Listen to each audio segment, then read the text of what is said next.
YouTube peeps. Guess what I'm fixing to do? That's right. I'm gonna go on another paramotor flight. It is a beautiful, calm, gentle sky, and I'm fixing to go taste some of that. Do you see what I see? Set up the B-cam, pull out the motor. I decided since it's such a calm, gentle looking sky tonight, I'm gonna break out Old Yeller here, the original Hedron by Dudek. One of my favorite wings of all time. It's got everything a wing should have. Very, very nice ride. Okay, they're sorted. That's good. Put on an old flying backpack machine. Love paramotoring. Oh my God, another after work special.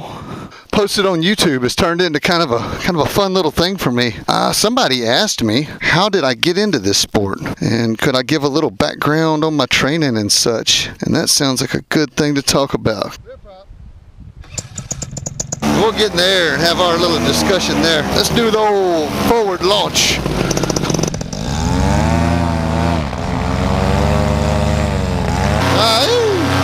What's up, neighbors? So how did I get into paramotoring? Well, let's go all the way back to the beginning. 1981, they potty trained me with a little toy red helicopter. If I dropped a deuce in the toilet, I got to play with it. If I dropped a deuce in my britches, they took it away from me. So that's, I guess, where it started, you know. I just always wanted to fly. I don't remember not wanting to. 1988, I took my first airplane ride at the local airport here in Spring Hill. A man named Lloyd Lytle. Lloyd gave me my first ride. It was at a local air show. I don't even know if they do local air shows anymore. If you're a 10-year-old kid, it's almost like magic. But the magic was good. I took a helicopter ride when I was about 12 in Branson, Missouri. That was super badass. Something about helicopters. When I graduated college, went to work, had my family going at that point. Worked for a few years.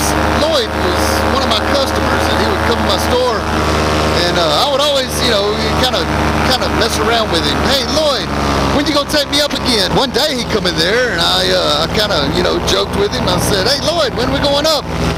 And he sort of looked outside, and you know, he looked up at the clouds, and I know that look now because I catch myself doing it all the time. And he says, well, why don't we go on out there right now? And I said, you're on, buddy. And as soon as we cleared the treetops, I knew. And within a week, I started calling people saying, I need some airplane lessons. 7 years I flew airplanes, still have my pilot's license. The club picked up a 1943 Piper Cub. Just a classic, you know. It's what they used to train Air Force pilots with in the 40s.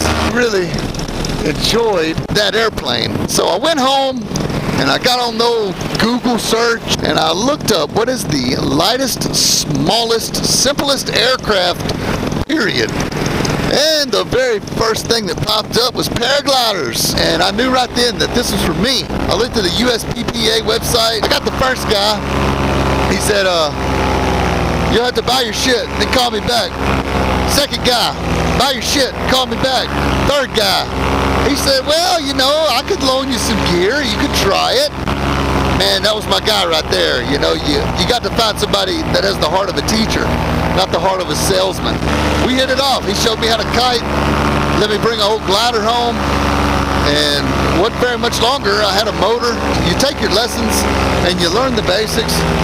But your real training happens over the next 6 months to a year, perfecting those techniques. I did most of my training right here in this field off to my right. That field right there, oh man, countless hours I spent doing approaches. Let's see if I can hit this little spot down here. I picked a little bush down here. It's probably the darkest one there. Yeah, I think I would have hit it within about 20 feet, so that was my spot right there. You're always practicing, you're always learning.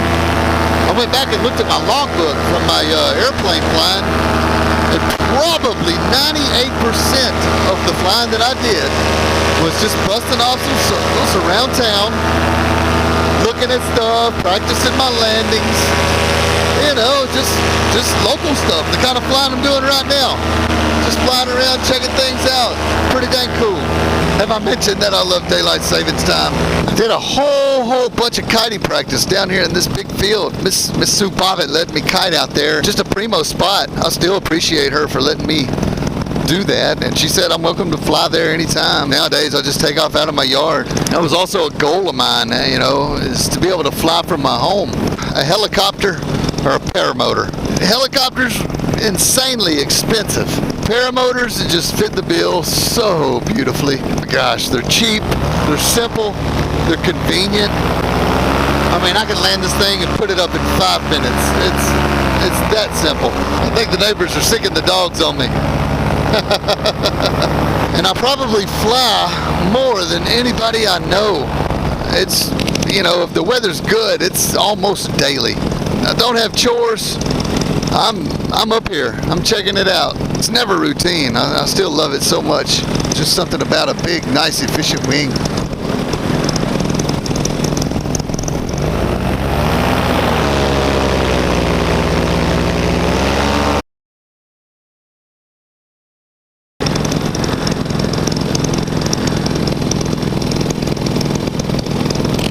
See if I can't put her down right over here by the truck.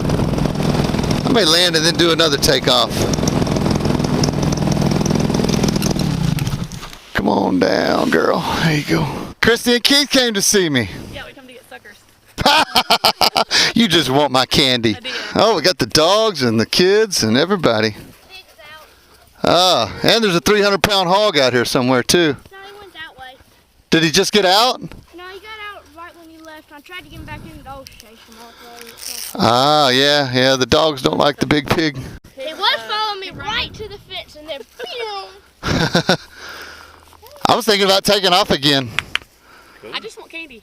It's in the truck. Yes, I brought you Mexican suckers. Oh man, I had my little GoPro set up and the battery died. They're in this white sack. I can't really get in there. Hey, will you hand me that water? Sure. I've got a paramotor on. I can't get in there. They're in this white sack. Mm-hmm. What's all this other stuff? Careful, there's some sex toys in there too. That's sex toys. I'm just playing. You gonna film me?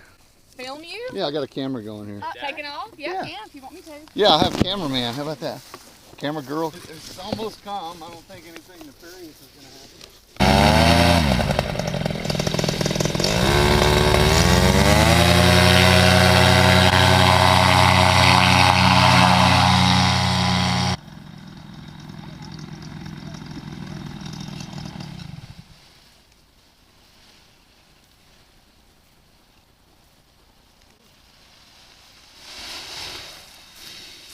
Pretty cool. Isn't it though? Yeah. Mexican watermelon suckers. No, they're really good. They are good when you get all the nasty horse shit off of I them. like the horse shit. Yeah. Some people are into kinky stuff. So there you have it. Some after work paramotor shenanigans from Shongaloo, Louisiana.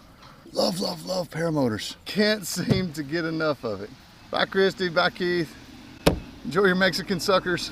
So that was it. I've been a full-blown para-crackhead ever since. Hope you enjoy my story. The whole YouTube thing just sort of fell in recently, I guess. I think I might make a YouTube video about how I got into making YouTube videos.